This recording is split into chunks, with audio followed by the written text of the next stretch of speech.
E aí, pessoal, tudo bem? Então vamos dar sequência aqui no nosso curso de Processo Legislativo, Master Juris, tá? Lembrando que se é uma sequência, hoje é o último bloco, salvo engano, então o pessoal pode ficar um pouco perdido. Eu acho que eu vou corrigir questões de medida provisória, lei delegada também, salvo engano, enfim. Nós vamos trabalhar com alguns pontos interessantes aí nessa parte final do processo legislativo, tá? Então o que acontece? Eu estou aqui com o meu grande amigo Eric, estou no estúdio, obviamente, tem uma câmera aqui na minha frente, então eu vou ter que ficar olhando para a câmera. Vou tentar mostrar para vocês as imagens que estão sendo passadas ali no computador do Eric. Então vou filmar o meu computador, não vai ficar aquela coisa legal, mas enfim, a intenção é ajudar, tá bom? Então vamos lá, vou olhar para a câmera e vou sentar o rei, tá bom? Vamos lá, meu amigo, vamos embora. Vamos então, pessoal, dar continuidade ao nosso curso de processo legislativo. Deu uma engasgada aí, né? Então vamos dar continuidade e, salvo engano, esse vai ser o nosso último bloco nesse tema tão importante. Eu resolvi no bloco passado a questão número 41, então eu vou resolver a questão 42. Então tem mais uma questão aqui para ser solucionada. Aí eu peço para você acompanhar no seu material. Então, na tela, por gentileza, meu amigo Eric jogando aí na tela. E vamos resolver a questão. A questão traz o seguinte: delegado de polícia. O presidente da República editou uma medida provisória agravando a pena de um determinado crime. Logo, pode-se afirmar. Aí vamos lá, vamos ao item 1. Deixa eu só pegar aqui e mudar minha caneta. Beleza? Vamos ao item 1. Trata-se de uma lei em sentido formal. Então, o presidente editou uma medida provisória que estabelece uma situação de agravamento de crime. Perfeito. Então, essa característica aqui é importante, esse item 1, na verdade, ele é importante porque tem que se tomar um certo cuidado. Na literalidade do artigo 62, parágrafo 1º, não pode haver medida provisória tratando de direito penal, direito processual penal, direito processual civil. Lembra disso? Perfeito. O interessante é que você tem que saber que existe uma corrente que destaca que é possível sim medida provisória tratando de direito penal, desde que esse direito penal seja um direito penal não incriminador, que foi aquele exemplo que eu dei no bloco passado, falando da medida provisória que o Lula editou em plena vigência do Estatuto do Desarmamento, para que as pessoas, trazendo um benefício para as pessoas que devolvessem a sua arma de fogo, ou entregassem, não devolvessem, né, entregassem a sua arma de fogo que estivesse ali em condição ilegal na sua residência, essa pessoa não estaria cometendo crime e, além disso, seria indenizada. Lembra disso? Perfeito. Tá. Então a questão não entra nesse mérito da discussão do direito penal não incriminador, porque o enunciado fala que vai agravar o crime. Ok. Outro detalhe interessante é você ter que saber o que é uma lei em sentido formal. Então, quando tem ali o item 1, trata-se de uma lei em sentido formal, essa medida provisória, se o aluno não souber o que é uma lei em sentido formal, complica a situação dele. Eu quero deixar claro para você que a lei formal é aquela que se submete às regras tradicionais do processo legislativo, perfeito? Segundo o professor Luiz Roberto Barroso, ministro do Supremo Tribunal Federal, uma lei formal é aquela que ela é discutida nas casas do Congresso Nacional, depois ela é sancionada ou vetada, vamos colocar sancionada especificamente, pelo presidente da República. Essa é a lei formal. Então, especificamente, nós temos aí como exemplo tradicional de lei formal a lei ordinária e também a lei complementar, ok? A medida provisória, ela é uma lei em sentido formal, ou seja, uma lei que passou por esse procedimento legislativo constitucional que é considerado tradicional, foi discutida nas casas do Congresso Nacional, Câmara e Senado, e depois sancionada pelo presidente da República? Não. Medida provisória não é uma lei em sentido formal. Tudo isso que eu estou passando para vocês não é pacífico, tá? É comum você encontrar uma corrente minoritária. Mas o direito não é uma ciência exata. O mais importante é que na questão de prova, esse item 1, que foi da banca FUNCAB, ele foi considerado errado, tá bom? Então vou marcar aqui para vocês, item 1, errado. Pode jogar na tela, por gentileza? Ok, então vou marcar aqui, ó, item 1, E de errado. Tá lá, ó, errado. Tudo certo? Ok? Beleza. Aí vem o item 2. Pelo princípio da retroatividade benéfica, a medida provisória somente poderá ser aplicada a fatos posteriores à sua edição. Então, vamos lá. Pelo princípio da retroatividade benéfica, a medida provisória somente poderá ser aplicada a fatos posteriores à sua edição. Então, ao analisar aqui esse item 2, também tem que tomar um certo cuidado, porque nós sabemos que a lei penal não retroagirá, salvo para beneficiar o réu. Esse é o princípio da retroatividade benéfica da lei penal. Até aí tudo bem. Aqui, deixa em aberto retroatividade benéfica. Então, pelo princípio da retroatividade benéfica, será que está vinculada aqui alguma questão do direito penal ou, além do direito penal, está vinculada a outras questões? O que eu quero deixar claro é que quando uma medida provisória ela é editada, ela pode ter efeitos ex tunc, ou seja, efeitos pretéritos. Pode sim ter efeitos pretéritos. Por quê? Porque a medida provisória não é lei penal. E por não ser lei penal, ela pode retroagir, abre aspas, para agravar a situação, efetivamente, principalmente aquelas que não tiveram ali uma sentença transitada de julgado. Sim, eu digo para você que a medida provisória ela tem uma característica até de uma lei processual penal, que aplica-se o princípio tempus resti actum, ou seja, a vigência dali para frente. E fatos anteriores que ainda não foram considerados, ou melhor dizendo, ainda não foram sentenciados de forma definitiva, como coisa julgada material, ou seja, sentença transitada de julgado, esses fatos podem ser amoldados à nova realidade da medida provisória, por exemplo. Então, quando a questão destaca, pelo princípio da retroatividade benéfica, a medida provisória somente poderá ser aplicada a fatos posteriores à sua edição? Não. Ela pode ser aplicada também a fatos anteriores à sua edição. O maior exemplo também que nós temos são medidas provisórias regulando situações pretéritas. Então, tem retroatividade na medida provisória? Tem. Tudo bem? Ok. Então, o item 2 é um item que está errado também. Vou marcar aqui para vocês. Item 2 é um item errado. Tá lá. Opa, marquei em cima do item 3, né? Desculpa. Então lá, item 2, errado. Vamos ver o item 3, vai que esteja errado também, né?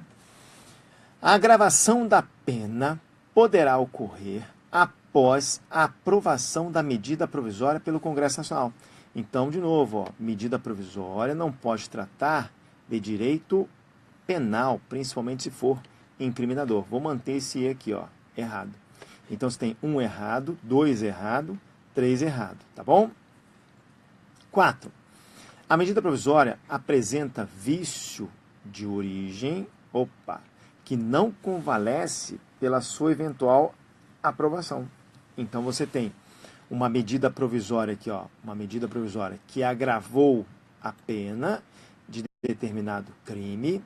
Pode-se afirmar que essa medida provisória apresenta um vício de origem que não vai convalescer com a eventual aprovação dela.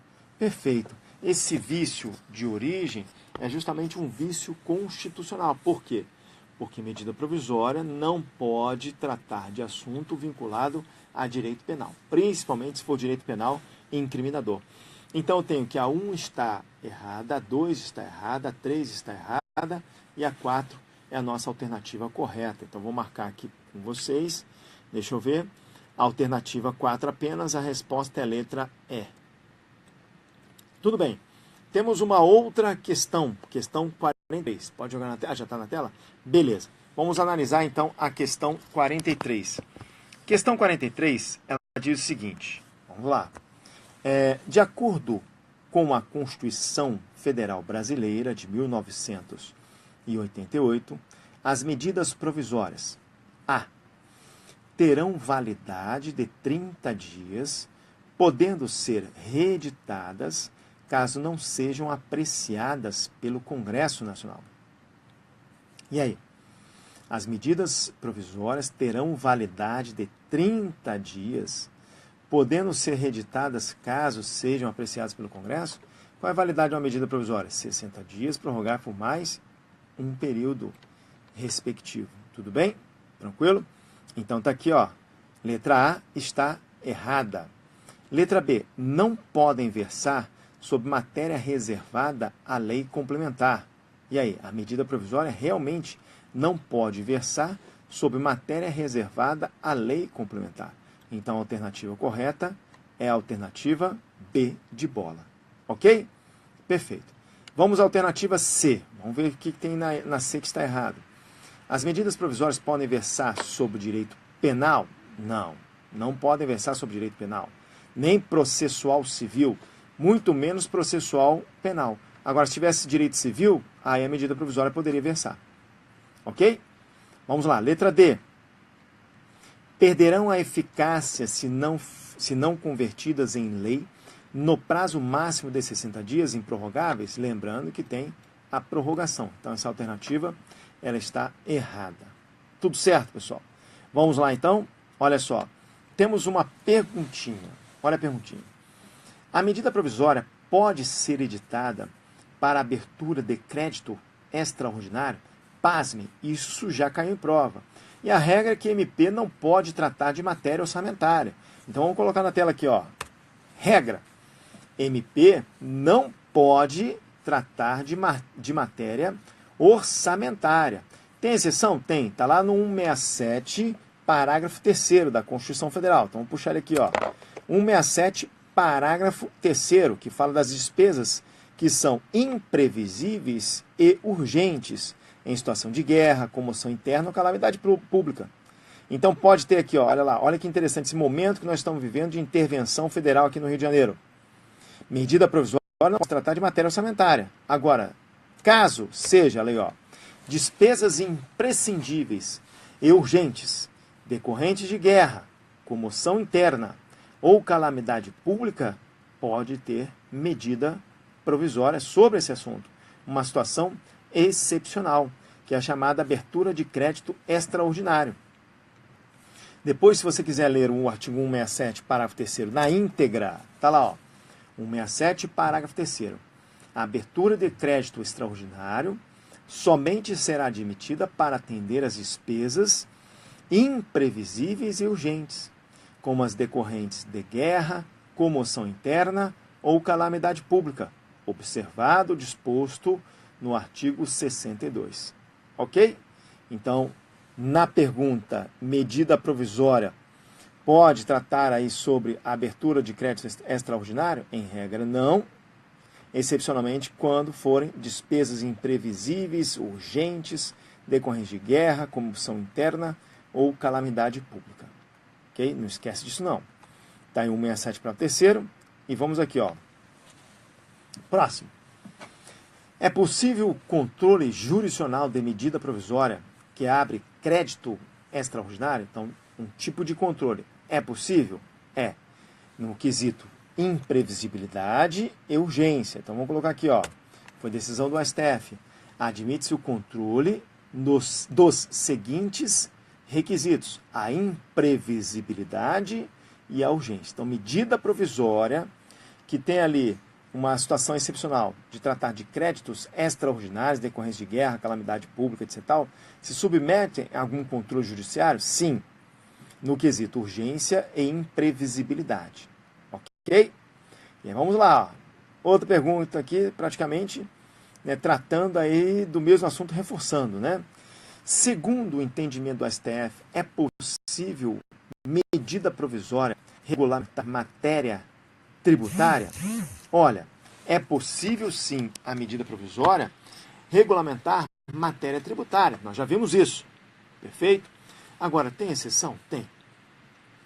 Algumas matérias tributárias são definidas em lei complementar. E medida provisória não pode tratar de assunto de lei complementar. Entenderam a ideia? Então a jogada é a seguinte: medida provisória pode tratar de matéria tributária? Sim, ela pode tratar de matéria tributária. Porém, a medida provisória, ou melhor dizendo, quando a matéria tributária ela for uma matéria específica, tratada especificamente por meio de lei complementar, acabou, meu amigo. Não pode ter medida provisória sobre esse tipo de matéria tributária, que tem que ter ali uma competência, porque tem que, na verdade, tem que ter um ato normativo específico, ou seja, lei complementar. Mas vou colocar tudo isso aqui no seu material. E é claro, se a medida provisória ela trata de matéria tributária, ela tem que respeitar dois princípios, na verdade, o princípio da anterioridade e o princípio da carência. Lembra disso? Não lembra não? Então vou fazer o seguinte, vou jogar no material para vocês, então na tela, por gentileza, colocando aqui no material, então nós temos a pergunta, né? Segundo o entendimento do STF, é possível regulamentar matéria tributária? Aí vamos colocar aqui, ó, resposta. Em regra, sim.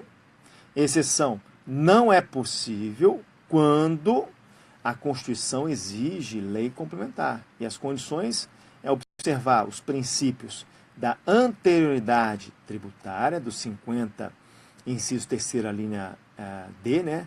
Da anterioridade tributária ou nonagesimal, perfeito? E o princípio da carência, que é o 150C. Essa carência aqui é a carência dos 90 dias, perfeito? Ah, professor, deixa eu ver a linha B e C do 150? Deixa, vamos lá. Olha só que interessante.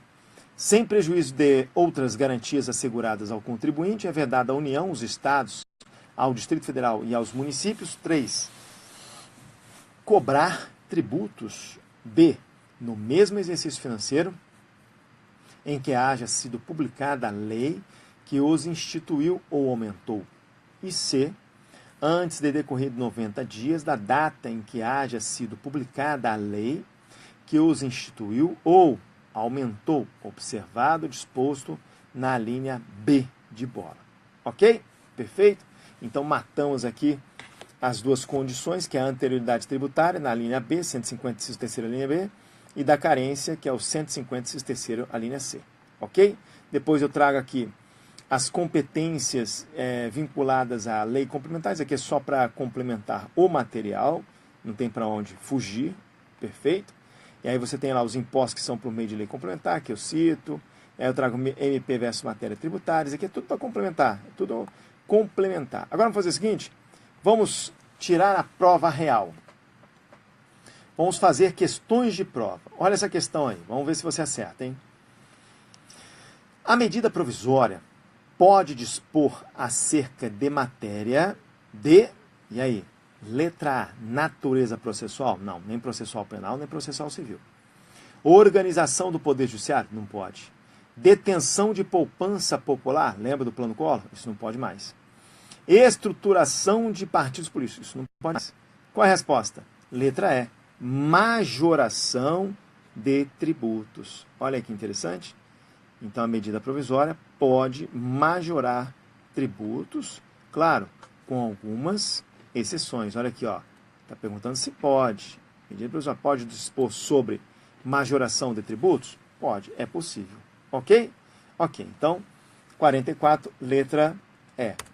Vamos à questão número 45. Seria incompatível com a Constituição da República a medida provisória que... Então vamos lá, vamos ver qual que é incompatível. Medida provisória que fosse reeditada na mesma sessão legislatura, ou melhor, desculpa, na mesma legislatura, não é sessão legislativa, nem sessão legislatura existe, tá? Desculpa. Legislatura, período de funcionamento estável do Congresso Nacional, que são 4 anos. Ok? Então vamos lá. Seria incompatível com a Constituição caso a medida provisória fosse reeditada na mesma legislatura em que houvesse sido rejeitada ou tivesse perdido a eficácia por decurso de prazo. Aqui vale a pena, né, comentar um pouquinho sobre essa questão, porque o que está como pegadinha é esse quesito. legislatura, são os conceitos, melhor dizendo, legislatura versus sessão legislativa. A legislatura é o período de funcionamento estável do Congresso Nacional, ou seja, quando a composição do Congresso não é alterada. Eu te pergunto, de quanto em quanto tempo a composição do Congresso é alterada? De 4 em 4 anos, ok? Tá. Então, essa é a composição, essa é a característica da legislatura. Temos a sessão legislativa. Existe o conceito de sessão legislativa ordinária e a sessão legislativa no sentido lato sensu. E no sentido lato sensu, uma sessão legislativa corresponde a 1 ano. E nós temos um princípio chamado princípio da irrepetibilidade. O que é o princípio da irrepetibilidade? Quando eu tenho, vinculado aqui, ó, a lei ordinária ou a lei complementar, esse projeto de lei ordinária ou lei complementar, ele é reprovado em uma determinada sessão legislativa, ele poderá ser reapresentado na mesma sessão legislativa caso haja deliberação de qualquer uma das casas do Congresso Nacional. Tudo bem? Ok? Então, tem essa característica aí que é importante. Tá. E aí tem um outro detalhe. Só que, será que essa característica se aplica à medida provisória? Não. Nem projeto de emenda constitucional. Projeto de emenda constitucional e medida provisória que foi rejeitado numa mesma sessão legislativa, não poderá ser reapresentado na mesma sessão legislativa. Mas nada impede que ele seja reapresentado numa sessão legislativa seguinte. E vamos lá, sessão legislativa 1 ano, legislatura 4 anos. Então, em 4 anos eu tenho 4 sessões legislativas. Se uma MP for rejeitada nessa sessão legislativa, ela não pode ser representada aqui, mas ela pode ser representada em outras. E a questão de prova, vou ler novamente para você. Vamos lá, letra A, por gentileza. Eu tenho aqui, ó, o que diz a questão de prova? Diz assim: é incompatível, o enunciado, né? Seria incompatível com a Constituição Federal, com a Constituição da República, a medida provisória que fosse reeditada na mesma legislatura. Aí não seria incompatível, entendeu? Porque pode ser reeditada a medida provisória numa mesma legislatura? Pode. O que não pode é na mesma sessão legislativa.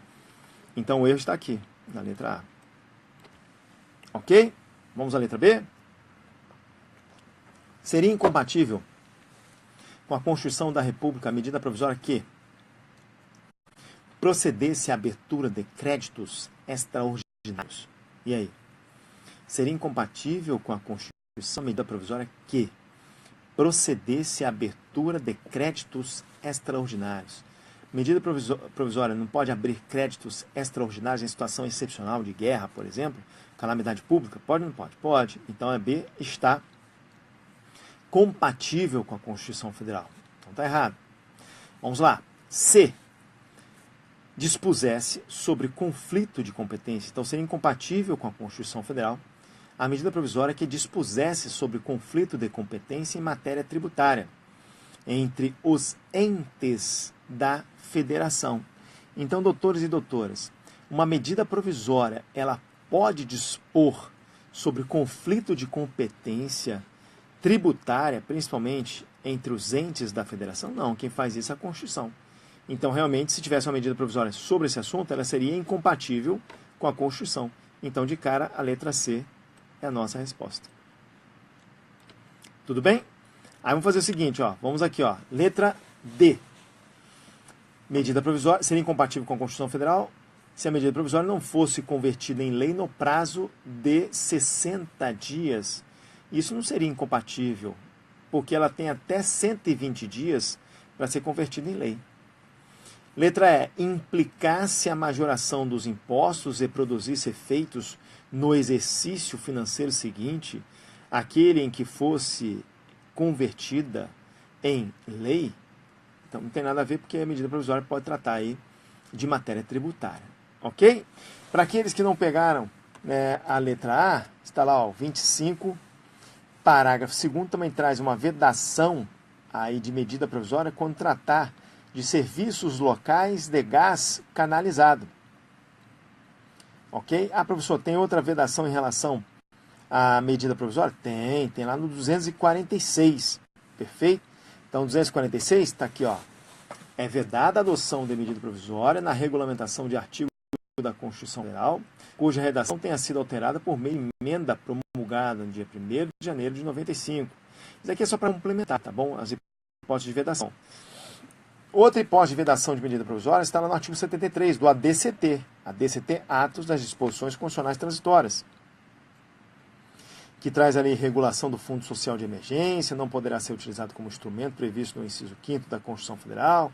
Isso não pode ser tratado por meio de medida provisória, tá bom? Isso aqui é só para leitura, tá bom, pessoal? Só complementando. Outras vedações expressas, mais vedações implícitas. Vamos fazer questão de prova? Vamos lá. Questão de prova. Olha que questão interessante. Se não for apreciada em 60 dias, então para julgar certo ou errado, se não for apreciada em 60 dias, a medida provisória será automaticamente prorrogada uma vez, de modo que seu prazo de vigência será o de 120 dias, após o qual ela perde a sua eficácia. Então, de novo, hein? Se não for apreciada em 60 dias, a MP será automaticamente prorrogada uma única vez, de modo que seu prazo máximo de vigência será 120 dias, após o qual ela perde a sua eficácia. Essa questão é pura maldade, tá bom? Por quê? Olha aí, questãozinha tranquila, análise judiciário, área administrativa e TRT. Quando destaca que a medida provisória terá um prazo máximo de vigência de 120 dias, então, olha só, está afirmando, né? De modo que o prazo máximo de vigência será de 120 dias. E o prazo máximo de vigência de uma medida provisória será de 120 dias? É de 120 dias? O que você acha? Não necessariamente. Quando você utiliza aqui o verbo no futuro, será, significa que é o fato certo, que não tem possibilidade. Uma coisa é será, outra coisa pode ser. Ok? Quando afirma que o prazo da medida provisória será de 120 dias, está errado. Por quê? Porque no período de recesso do Congresso Nacional, a medida provisória continua vigente. Suspende-se apenas a contagem do prazo. Então, o prazo da medida provisória, prazo de vigência, né, da medida provisória, acaba ultrapassando 120 dias, porque no período de recesso ele não é contabilizado. Ok? Então, tá aí, ó. Questão 46, vamos colocar na tela, é uma questão que está errada. Tá bom, pessoal? Então, questão 46 é uma questão que está errada. Vou botar aqui, ó. Vamos a outra questão, questão número 47. Essa parte final agora é bastante revisão. Tá? Considere as seguintes afirmações a respeito do processo legislativo. 1. O vício de iniciativa para a propositura de projeto de lei é convalidado pela sanção presidencial, caso a matéria nele versada seja de competência do Poder Executivo. Então, de novo, hein? O vício de iniciativa para a propositura de projeto de lei é convalidado por sanção presidencial? Não. Nós já vimos isso. O vício de iniciativa não é convalidado pela sanção presidencial. Inclusive, a súmula 5 do STF, ela foi superada. Tá bom? Vamos ao item 2. É vedada a edição de medidas provisórias sobre matéria já disciplinada em projeto de lei, aprovado pelo Congresso Nacional e pendente de sanção ou veto do presidente. Desculpa, pessoal. Isso, desculpa, deixa eu só tirar aqui rapidamente. Estou com meu celular sem ter. Tá, vamos lá. Agora não vai tocar mais não. Então, desculpa, tá, pessoal? Vamos lá. É vedada a edição de medidas provisórias sob matéria já disciplinada em projeto de lei, aprovado pelo Congresso Nacional, pendente de sanção ou veto do presidente da República. Então, doutores e doutoras, olha só, estamos analisando todas essas questões. Isso daqui é um tópico interessante. Lembrando que, eu até esqueci de explicar isso para vocês, na malandragem, como você tem certeza que a 1 está errada, você vem aqui para o material e olha, para você, poxa vida, se a 1 está errada, essa daqui da letra A pode ser, a letra B está fora, perfeito, a letra C pode ser, a letra D está fora, a letra E está fora. Então, olha como é que fica decisivo agora, né? Você já sabe que o item 3, esse que eu acabei de ler, é um item que está correto. O que vai definir o item 4. Ó. Se você está entre duas, que é 2, 3 e 4, 2 e 3 e 2, 3 e 4, o item 3, olha lá, ó, o item 3, o item 2, o item 3 não li ainda, né? O item 2, ele está correto, até porque dá para ver pelo conteúdo aqui das alternativas, ó. O 2 eu tenho certeza que está correto, porque sobraram 2 itens, e os 2 itens citam o item 2, perfeito? Então, eu tenho aqui, ó, item 2, quando eu tenho uma medida provisória, essa medida provisória, ela não pode tratar de projeto de lei aprovado pelo Congresso Nacional que esteja pendente de sanção ou veto pelo presidente da República. Ok? Então, esse item está correto. Vamos lá, item 3.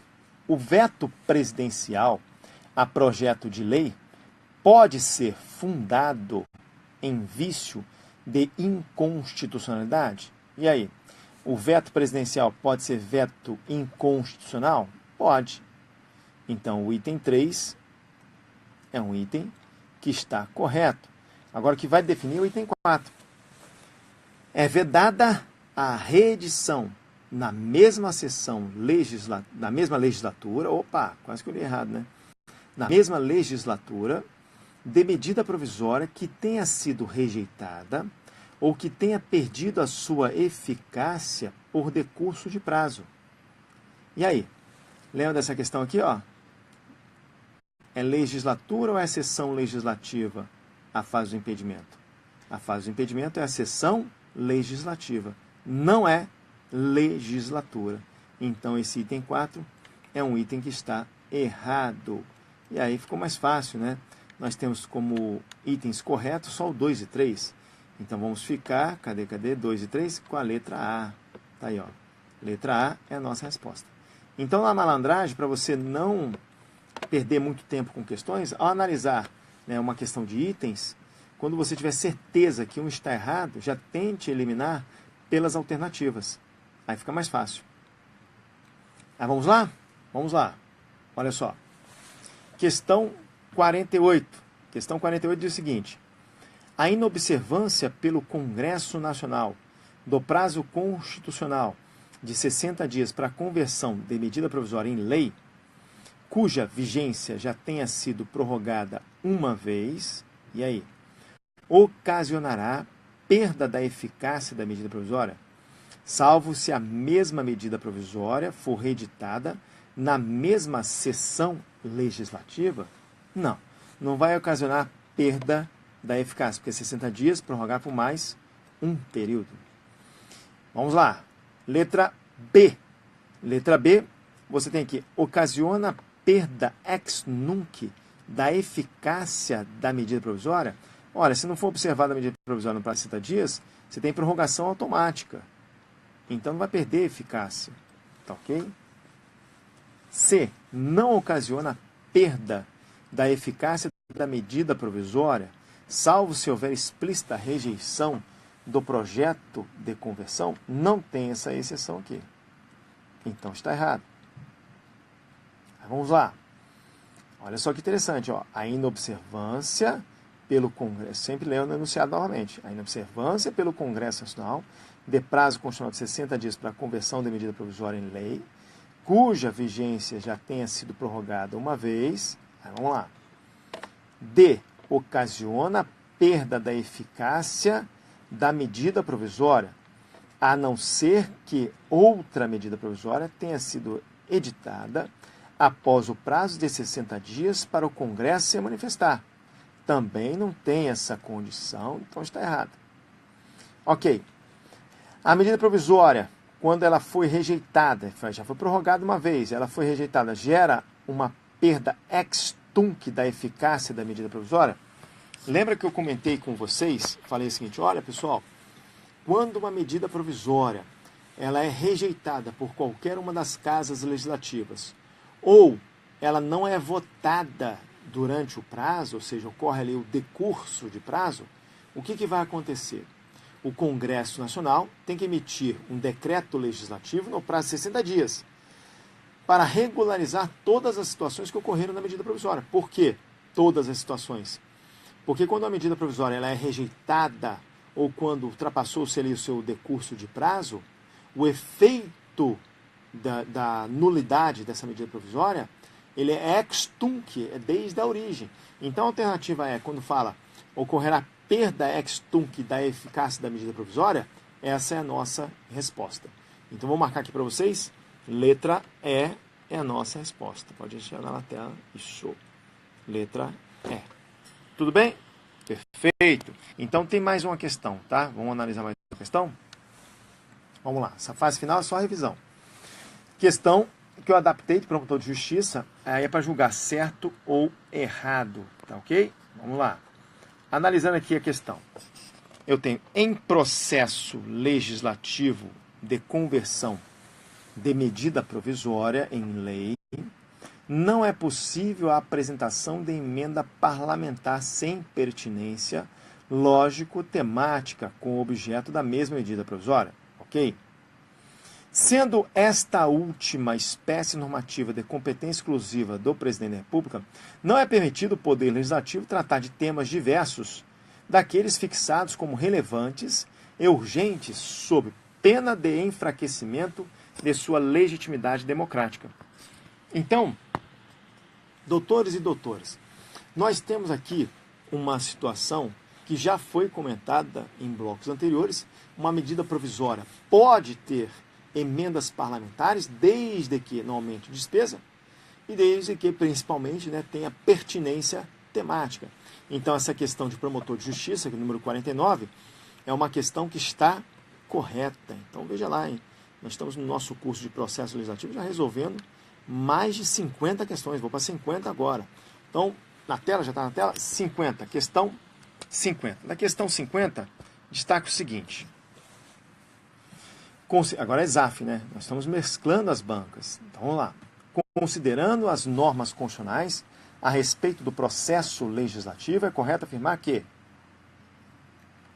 a matéria de direito civil não pode ser objeto de normatização por meio de medidas provisórias. Pode sim, pessoal. O que não pode é processo civil, processo penal e penal. Então, essa alternativa A está errada. B. Vamos lá.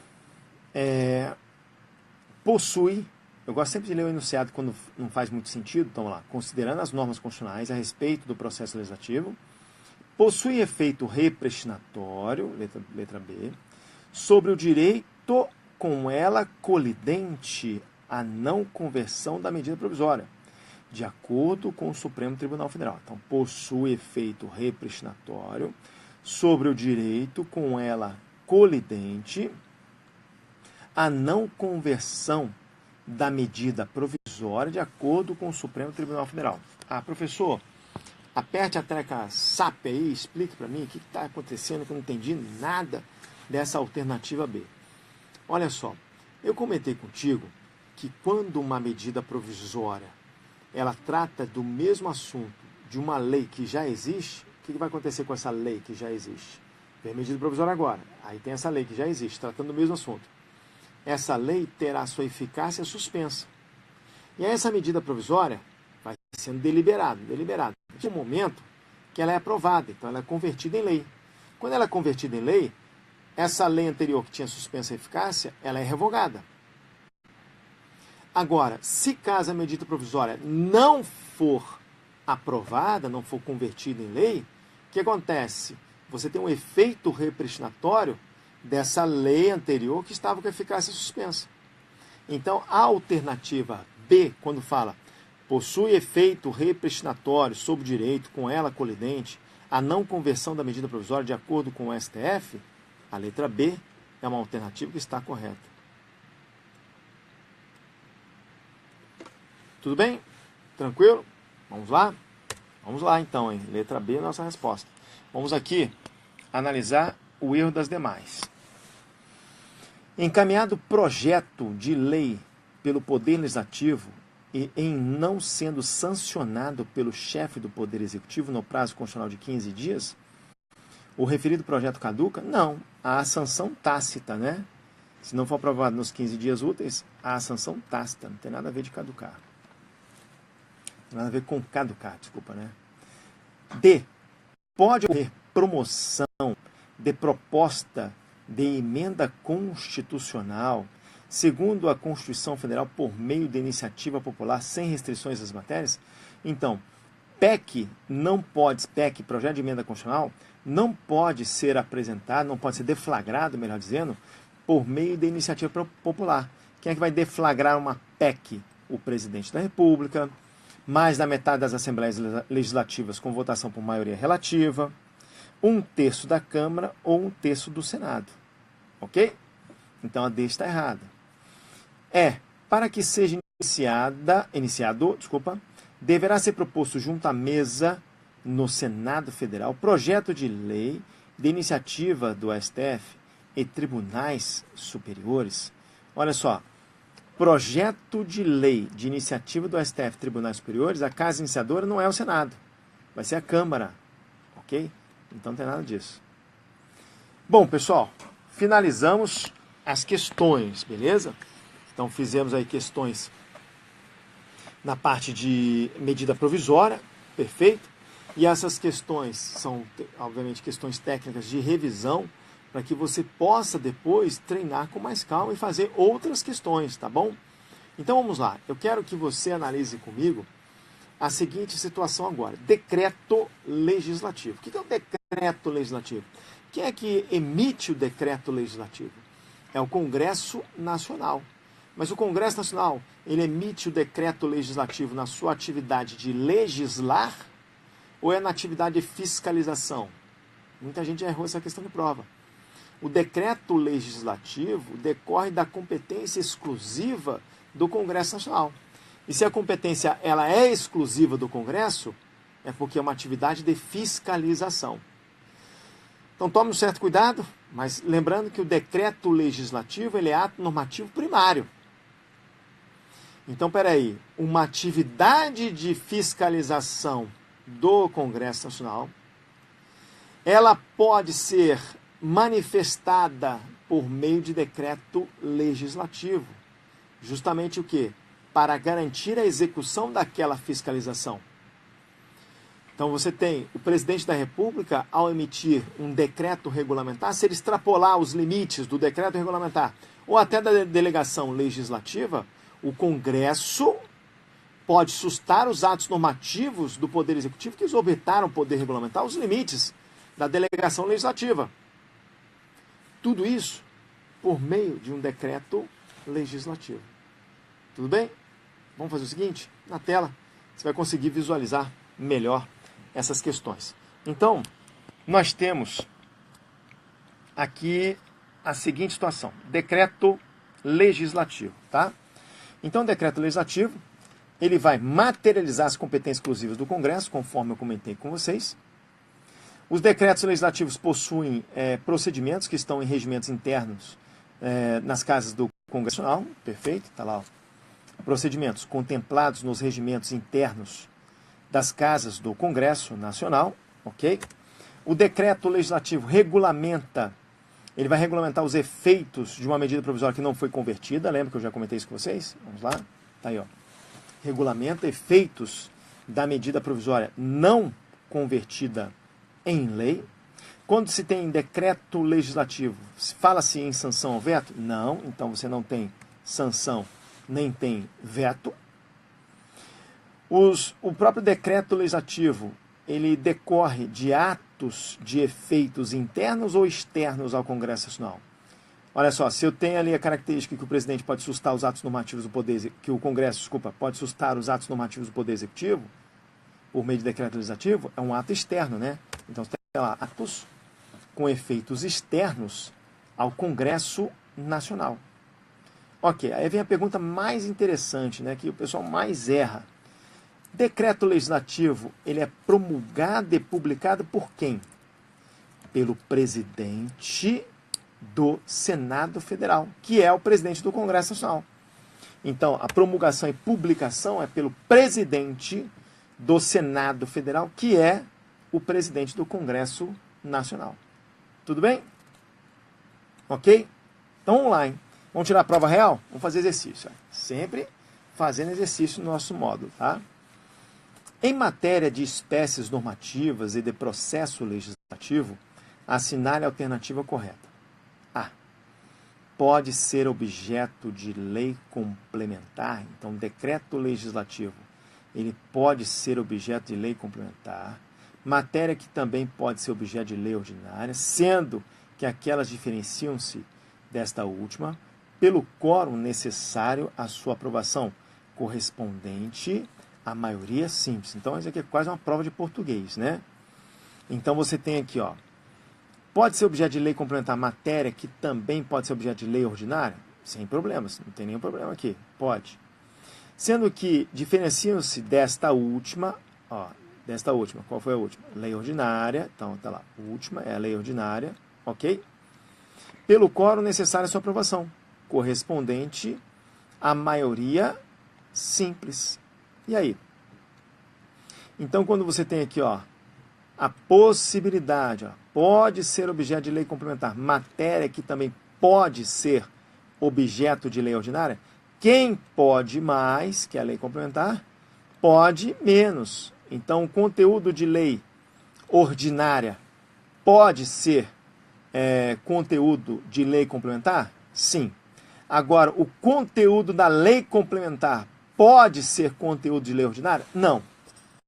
Ok? E a questão, né, que traz ali a interpretação de texto é o seguinte, ó. Se eu tenho uma lei ordinária, essa lei ordinária pode trabalhar com conteúdo de lei complementar? Não. Agora, se eu tenho uma lei complementar, essa lei complementar pode tratar do conteúdo de lei ordinária? Pode. Por quê? Porque a lei complementar, melhor dizendo, a lei complementar, ela é aprovada por um quórum de maioria absoluta, um quórum mais difícil. E a lei ordinária? Maioria simples ou relativa. Então, peraí, se eu tenho uma lei complementar e ela é aprovada por um quórum mais rigoroso, ela pode tratar de matéria de lei ordinária? Pode. Agora, a lei ordinária, que tem um quórum menos rigoroso, pode tratar de matéria de lei complementar? Não. Então, quando aqui na questão traz, pode ser objeto de lei complementar, matéria que também pode ser objeto de lei ordinária, então pode ser objeto de lei complementar. A matéria que também pode ser objeto de lei ordinária, não vejo nenhum problema. Sendo que aquelas, perfeito, ou seja, a lei complementar, vai se diferenciar, eu tinha até falado da lei ordinária, peço desculpas, né? Aquela é a lei complementar. Vai se diferenciar do quórum, que é maioria simples? A lei complementar é aprovada por maioria simples? Não. A lei complementar é aprovada por maioria absoluta. Tudo bem? Peço até desculpas que na primeira leitura, na hora que eu falei aquela, eu me referia a... Eu acho que eu falei que era lei ordinária, né? Não, negativo. É lei complementar. Mais importante, então, letra A, última forma. Letra A, ela está errada. Letra B. A redição, vamos colocar aqui na tela, né? A redição, na mesma sessão legislativa de medida provisória, expressamente rejeitada pelo Congresso Nacional, configura hipótese de crime de responsabilidade do presidente da República? Interessante, né? Se o presidente tentar reeditar a medida provisória na mesma sessão legislativa, ele comete crime de responsabilidade. Então, a letra B é a nossa resposta. Tudo bem? Vamos lá. Vamos ver o erro das demais. Para que o presidente da República possa elaborar medida provisória, há necessidade de autorização do Poder Legislativo. Tem que ter autorização do Poder Legislativo para editar medida provisória? Não. D. Decreto legislativo veicula matérias atinentes ao Poder Legislativo de cada uma das casas do Congresso, estando completo e apto a produzir efeitos imediatos no território nacional, quando autoriza a entrada no Brasil de um tratado internacional negociado e assinado por representante brasileiro. E aí? você tem um decreto legislativo que trata sobre matérias do Poder Legislativo, obviamente, em cada uma das casas do Congresso, estando completa e apta a produzir efeitos imediatos no território nacional quando autoriza a entrada no Brasil de um tratado internacional. A pegadinha é a seguinte, olha só. Quando nós temos um decreto legislativo que participa ali da incorporação e internalização de um tratado internacional, eu não posso afirmar que esse tratado internacional já irá gerar efeitos imediatos a partir do decreto legislativo. Não, porque tem que ter ali uma certa ação proativa do Poder Executivo, especificamente do Presidente da República, para emitir um decreto presidencial. E aí, a partir da promulgação do decreto, você tem ali a promulgação também do Tratado Internacional. Aí sim começa a gerar efeitos. Então, essa alternativa é D, né? D, no caso, é uma alternativa que está errada. Vamos para a alternativa E. Então, a alternativa E. A alternativa E, tá aí, ó. Ela destaca o seguinte. Vamos ver o erro dela. A sanção do presidente da República deve ser expressamente manifestada e o veto, tendo em vista a sua negativa repercussão, pode ser objeto de retratação. O veto pode ser objeto de retratação? Não. Uma vez vetado, acabou. Não tem retratação. Não tem como voltar atrás. Ok? Beleza. Então, a alternativa B é a nossa resposta. Vamos para a questão 52, questão da ESAF. Em relação ao processo legislativo, julgue. A Câmara dos Deputados tem iniciativa privativa de lei para fixação da remuneração de seus servidores, mas tal ato legislativo deve necessariamente ir à sanção do presidente da República. E aí? A Câmara dos Deputados não tem ali uma iniciativa privativa de lei para fixação da remuneração dos seus servidores? Sim. E tal ato legislativo deve ir à sanção do presidente? Sim. Então, de cara, a letra A é a nossa resposta. Competência da Câmara. Vamos ver o erro das demais? Vamos lá. O projeto de lei de iniciativa popular com assinaturas de 1% de eleitores distribuídos pela maioria absoluta dos Estados-membros pode veicular matéria reservada à lei complementar? E aí?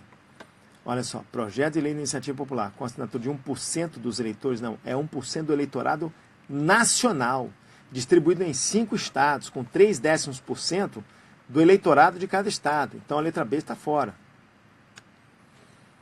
C. Tratado internacional incorporado ao direito interno brasileiro não pode conter norma concessiva de isenção tributária de imposto estadual porque violaria a autonomia do Estado? Pode conter sim, porque o Tratado Internacional Internalizado, ele tem características, se não for sobre direitos humanos, claro, ele tem características de lei nacional. Se é lei nacional, pode alcançar o Estado. Então, letra C está errada. D. As emendas parlamentares apresentadas a projeto de lei enviado pelo Presidente da República em tema de sua iniciativa, de sua privativa iniciativa, não precisam ter pertinência temática com o que constava do texto originalmente encaminhado ao legislativo? Não precisa ou precisa? Precisa. Lei ordinária não pode revogar lei complementar editada antes da Constituição de 88? Pode sim. Tá?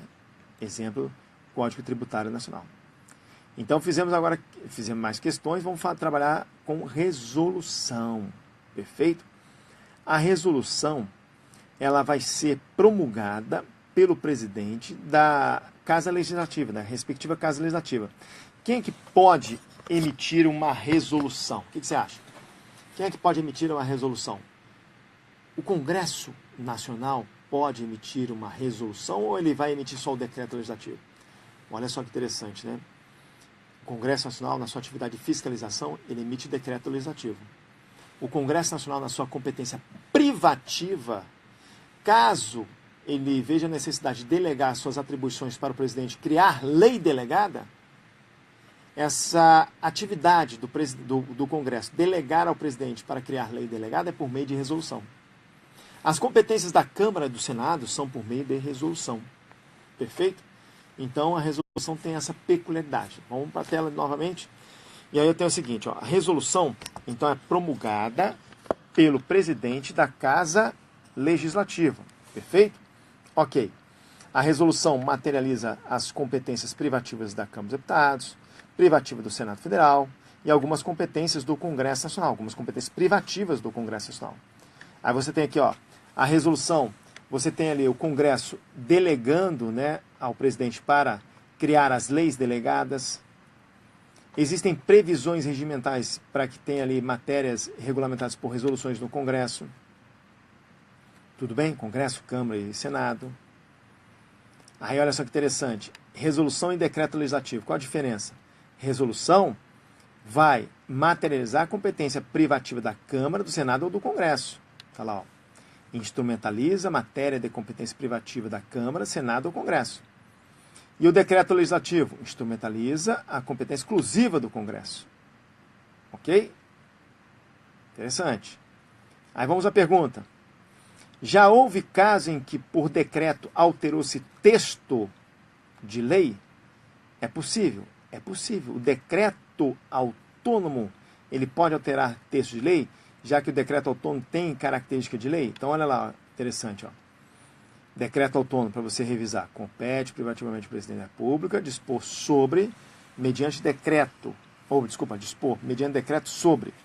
Perfeito? Aí traz aí as hipóteses que nós temos em relação ao decreto autônomo, ou seja, decreto autônomo é emitido pelo presidente, contrato de organização e funcionamento da administração pública federal, desde que não geralmente despesas, e o presidente também pode extinguir cargos e funções públicas quando vagos.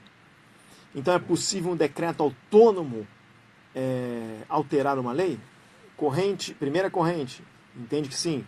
Segunda corrente, entende que não. Professor, qual que você viu cair em prova? Eu vi cair em prova a primeira corrente, que pode sim alterar, o decreto autônomo pode alterar lei. Tudo bem? Mas isso faz tempo, não sei se cairia hoje na sua prova. Bom, pessoal, nós finalizamos o nosso módulo de processo legislativo. Muito obrigado. Fique com Deus e um forte abraço. Galera do Instagram, finalizamos aqui também, tá? Obrigado a todos que participaram. Um forte abraço, fique com Deus.